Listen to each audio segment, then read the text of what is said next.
Je n'ai pas été saisi officiellement, mais cela ne m'étonnerait pas parce que ce n'est pas la première fois.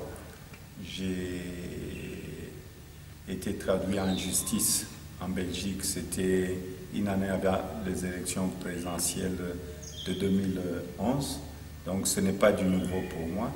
C'était à l'époque où le ministre de la Justice, c'était le ministre Luzolo, qui est chargé pour le moment, je crois, de ces histoires-là.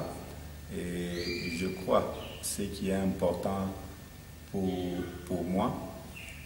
J'attends qu'on puisse être saisi et là, je prendrai mes responsabilités.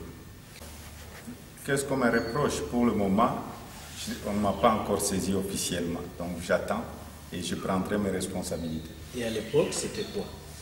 Bon, à l'époque, on avait parlé du blanchiment d'argent et que j'étais en train de financer la rébellion à l'est de la République démocratique du Congo.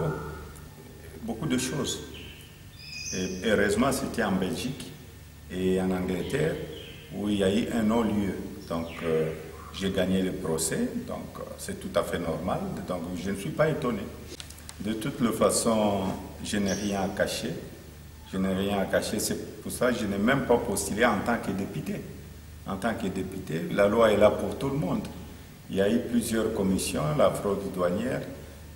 Si elle est là au Katanga, on sait qui sont à la base de cette fraude douanière. Ma conscience est tranquille. Si j'ai été blanchi en Europe, c'était devant la justice.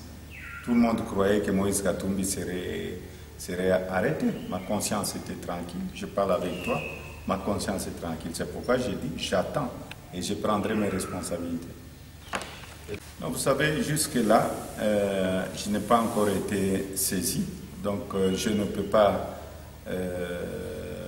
répondre à cette question. Mais ce qui est important, c'est que l'opinion publique doit comprendre. Ce que l'opinion publique doit comprendre, c'est de savoir que j'avais eu une plainte encore. C'était une année avant les élections présidentielles de 2011.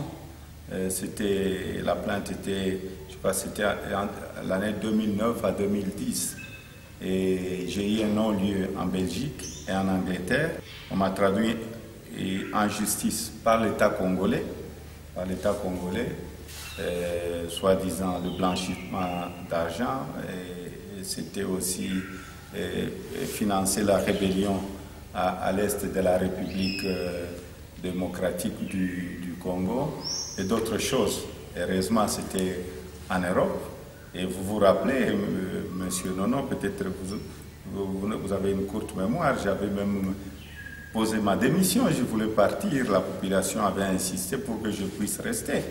Donc, ma conscience est tranquille et que j'attends cette plainte, j'attends la plainte, comme ça je peux prendre aussi mes responsabilités.